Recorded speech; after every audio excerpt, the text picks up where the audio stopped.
Hi friends, welcome to my channel Radha's Handmade. இன்னைக்கு நம்ம கியூட்டான washi டிப்ஸ்லாம் எப்படி பண்றதுன்னு பார்க்க போறோம். வாஷி டிப்ஸ்னா என்னன்னா கலரா டிஃபரண்ட் ஸ்டைல்ஸ்ல இருக்க செல்லோ டேப் தாங்க. வாஷி டிப்ஸ் வச்சு நம்ம கியூட்டான greeting cards செய்யலாம், gift wrapperல bow மாதிரி யூஸ் பண்ணிக்கலாம், நிறைய கிராஃப்ட் பண்றதுக்கு யூஸ் பண்ணிக்கலாம். இது எப்படி பண்றதுன்னு பார்க்கலாம் வாங்க. ஃபர்ஸ்ட் A4 ஷீட் எடுத்து செல்லோ டேப் சைஸ்ல லைன்ஸ் டிரா பண்ணிக்கலாம் இந்த மாதிரி. அப்புறம் கலர் பென்சில்ஸ் யூஸ் பண்ணி உள்ள ஷேட் பண்ணிக்கலாம். அப்புறம் அது மேலே நம்மளுக்கு பிடிச்ச மாதிரி floral pattern, S pattern, heart, dots, அப்புறம் லீஃபி பேட்டர்ன் இந்த மாதிரிலாம் ட்ரா பண்ணி கலர் பண்ணிக்கலாம். முடிஞ்ச அளவுக்கு நம்மளோட பேட்டர்ன் டிசைன் சின்னதாக இருந்துச்சுன்னா டேப் ரொம்ப அட்ராக்டிவாக இருக்கும். அப்புறம் முக்கியமாக பேஸ் ஷேடிங் பேஸ்டல் கலர்ஸ்லையும் நம்ம ட்ரா பண்ணுற பேட்டர்ன்ஸ் பிரைட் கலர்ஸ்லையும் இருக்க மாதிரி பார்த்துக்கலாம். பிளாக் கலர் பென் இல்லை மார்க்கர் யூஸ் பண்ணி பேட்டர்ன்ஸை அவுட்லைன் கொடுத்துக்கலாம்.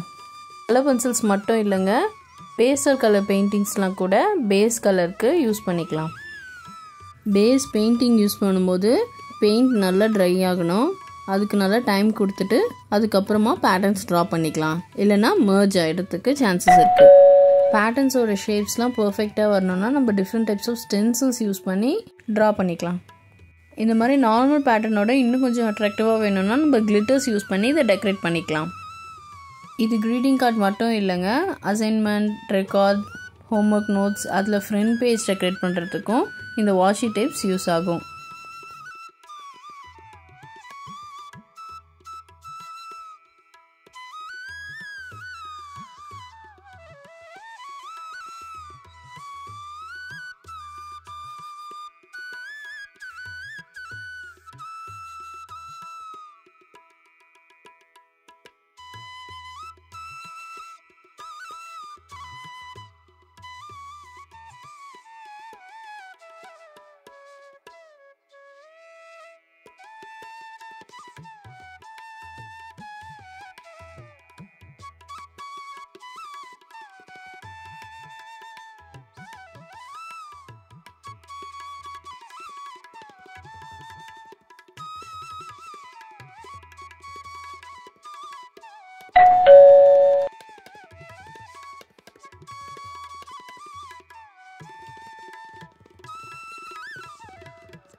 அவ்வளோதாங்க. இந்த மாதிரி பேட்டர்ன்ஸ்லாம் ட்ரா பண்ணிவிட்டு அதை கட் பண்ணிக்கலாம்.